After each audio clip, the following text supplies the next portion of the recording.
Today on Pat's Car Garage, a car that isn't featured often on my channel, my mom's ML320, because it's actually been a pretty reliable car, so nothing's really broke, but we finally have a little bit of work to do on it. So basically, all the power steering hoses sprung leaks, some of them really slow, but the main pressure hose has a more severe leak now, so it keeps running out of power steering fluid, so you know what, it's time to replace them. So I have the new hoses here. This is a accelerator cable for my C-Class, never mind that. So this is the return hose from the steering gear to the cooler inside the radiator. This is the main pressure hose that goes to the steering rack. For some reason it does this complicated detour. I don't know why, but that's how it is. This, I believe, is it goes from the reservoir to the pump. I don't think I'll be replacing this hose, but I bought it just because it was $2 and I figured, you know, might as well have it on hand in case I do need to replace it. And then the return from the radiator to the reservoir, I believe, is just regular 3/8 hose. I think Mercedes has a molded one, but you can just put regular straight hose, right, and just kink it around. So yeah, I sucked out as much fluid out of the reservoir as I could, just with a little siphon or whatever, just to try to minimize a mess, but I made a mess anyway.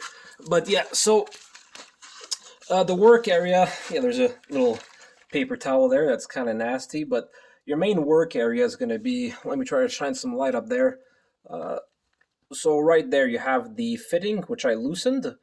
It's pretty easy to get to. I'd start with that fitting because then you can kind of move the hose out of the way and get to the fitting on the rack right there.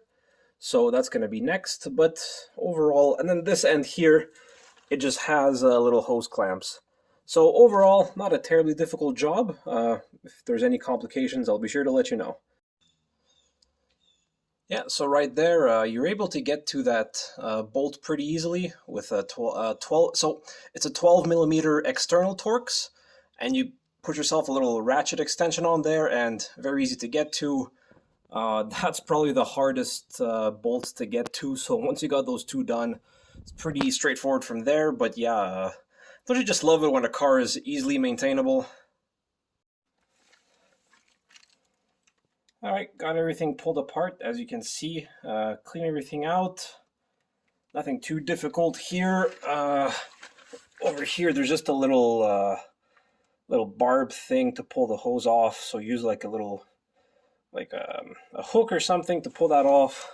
But yeah, nothing really too difficult here. Pretty easy to remove. Left a bit of a mess everywhere, but you know, you can always just wipe that down with a rag.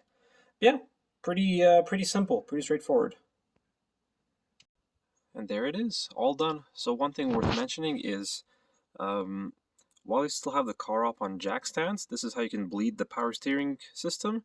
So you just have to go inside, put the key in the ignition, fill the power steering reservoir up with fluid all the way to the maximum, and then just turn the wheel back and forth a bunch of times. It's going to draw down some fluid, refill it again, start the engine, do it while the engine is running, so the pump is actually actively pumping fluid.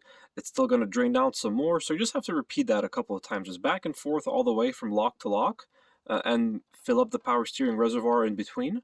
And it took me 2 more times once the engine was running and the power steering was full. All the air was bled out, and since then it's been great.